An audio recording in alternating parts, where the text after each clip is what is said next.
खुद को करते बुलंद इतना, खुद को करते बुलंद इतना कि हर तकदीर से पहले खुदा आकर बंदे से खुद पूछे, बोल तेरी रजा क्या है, बोल तेरी रजा क्या है. याचा मराठीत अर्थ सांगतो. स्वतःला एवढं शक्तिशाली बनवा, एवढं सामर्थ्यशाली बनवा की तुमच्या नशिबाच्या आधी देवाने येऊन म्हटलं पाहिजे, बोल वत्सा तुझी इच्छा काय आहे.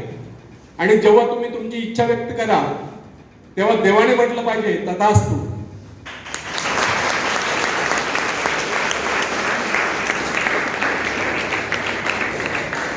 तो फ्रेंड्स, जब सागर शांत हो तो जहाज के चालक को अधिक होशियार से जहाज चलाने की आवश्यकता नहीं पड़ती. लेकिन जैसे ही तूफान आता है और जहाज डूबने का खतरा पैदा होता है, तब यही चालक या कप्तान अधिक सावधानी बरतने लगता है. जब जहाज में सवार सभी लोग घबरा रहे होते हैं, तब यही कप्तान मुस्कुराता हुआ अपनी संपूर्ण योग्यता को काम में लाता हुआ जहाज को डूबने के संकट से बचाकर सही सलामत ले जाता है. वास्तविक ऐसी योग्यता की परीक्षा दुख और संकट के समय में होती है. जब कोई इंसान थोड़ी पूंजी लगाकर अपने व्यापार का विस्तार करता है तो उसे वर्षों तक कठोर परिश्रम करने पड़ते हैं. इस परिश्रम से वह कुछ कमाने को होता है. यह परिश्रम ही उसके विजय का प्रतीक होते हैं. अपने ग्राहकों को शब्द जाल में फंसाकर वह अपने व्यापार को बढ़ाता है और एक दिन सफल व्यापारी बन जाता है. बाद में छोटे मोटे कारोबारी संकट उसका कुछ नहीं बिगड़ पाते. जो लोग इससे पहले उसे कम पूंजी वाला समझकर उसका मजाक उड़ाया करते थे, आज वही लोग उसकी सफलता की प्रशंसा करते नजर आते हैं. इसे कहते हैं अपने हाथों अपने भाग्य का निर्माण, आत्मशक्ति का चमत्कार. फ्रेंड्स, जिसके पास धन की शक्ति हो उसे शिक्षा प्राप्त करके या विद्या प्राप्त करके आत्म विकास करने का अवसर कहां है. वह तो धन की शक्ति पर निर्भर होकर यही सोचता है, मैं चाहूं तो विद्वानों को खरीद सकता हूं. लेकिन फ्रेंड्स, आखिरी बेंच, लेकिन फ्रेंड्स, जो विद्या प्राप्त करना सबसे जरूरी समझता है वो रात भर अध्ययन करता रहता है, क्योंकि उसे पता है कि उसका कोई सहारा नहीं है. सहारा बनेगा तो वह उसका अपना स्वयं का ज्ञान,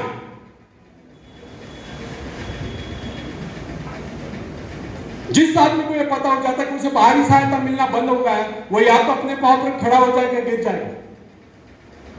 वास्तविक उस समय उसे बहुत ही कठोर परिश्रम की आवश्यकता महसूस होती है. और सफलता के कलंक से बचने के लिए उसे अपने व्यक्तित्व की रक्षा करनी चाहिए. ऐसे लोग अपने आत्मविश्वास की शक्ति के बल पर दिन रात कड़ी मेहनत करते हैं और सफल हो जाते हैं. फ्रेंड्स, जब मनुष्य पर संकट की घड़ी आ जाती है, जब वह किसी भी तरह से अपनी जीविका चलाने में असमर्थ हो जाता है, तब कोई विरला ही होता है जो सफलता प्राप्ति के लिए खून पसीना एक कर देता है ताकि उसे असफलता का मुंह न देखना पड़े. संकट काल में ही तो मनुष्य की बुद्धि का पता चलता है. कई बार ऐसे अवसर पर ऐसी सफलता मिलती है जिसकी मनुष्य ने सपने में भी आशा नहीं की होती. वह स्वयं सोचने लगता है कि मुझे इतनी सफलता कैसे मिली. वास्तविक ऐसी शक्ति हर इंसान के भीतर छुपी होती है, परंतु वह उसे पहचान नहीं पाता है. जैसे वो संकटों से गिर जाता है, वैसे यह शक्ति बाहर निकलकर उसकी सहायता करने आ जाती है. जो काम इससे पहले वह संभव समझ रहा था, वही काम पूरे होने लगते हैं. इसका कारण यह है, जब मनुष्य का जीवन चारों खतरों से गिर जाता है, तब उससे बाहर निकलने के लिए वह हाथ पैर मारना शुरू कर देता है. और इस संघर्ष से उसकी बुद्धि तेज हो जाती है, उसमें एक प्राकृतिक नैसर्गिक शक्ति आ जाती है. फ्रेंड्स, अपनी जरूरतों की पूर्ति के लिए संघर्ष करना हम सभी का कर्तव्य है. संघर्ष से तो हमें सफलता मिलती है.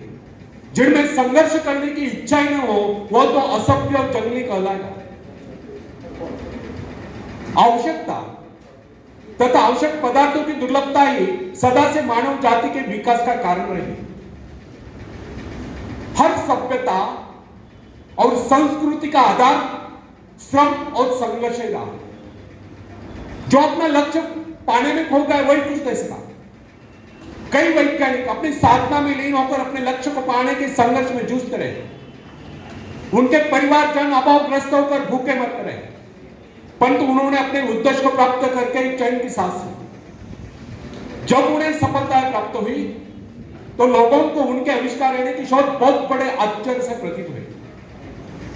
फ्रेंड्स, आवश्यकता ही आविष्कार की जननी है, शोध की जननी है। यह जरूरत का ही कमाल है जिसने मानवीय सभ्यता को कहां से कहां पहुंचा दिया। अश्म युग से संगणक युग तक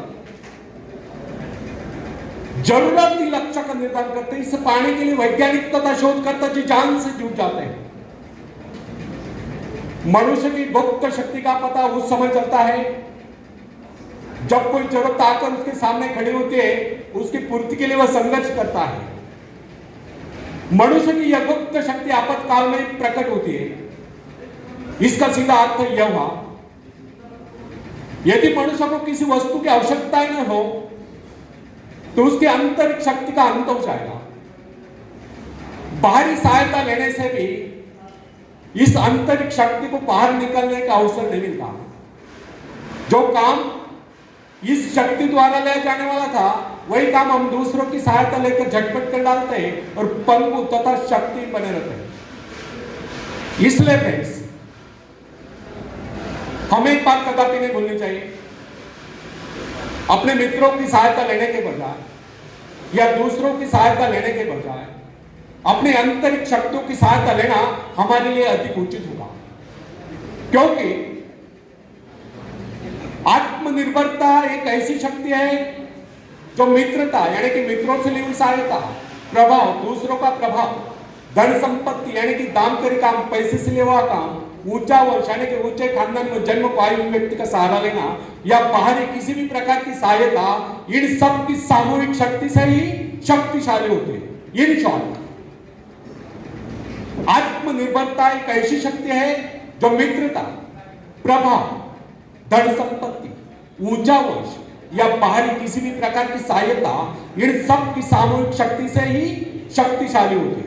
आत्मनिर्भरता की सहायता लेकर मनुष्य भीषण से भीषण बाधाओं को भी पार कर जाता है, भयंकर कठिनाइयों पर भी विजय प्राप्त करता है, बड़े से बड़े आविष्कार यानी कि शोध करने में भी सफल हो जाता है।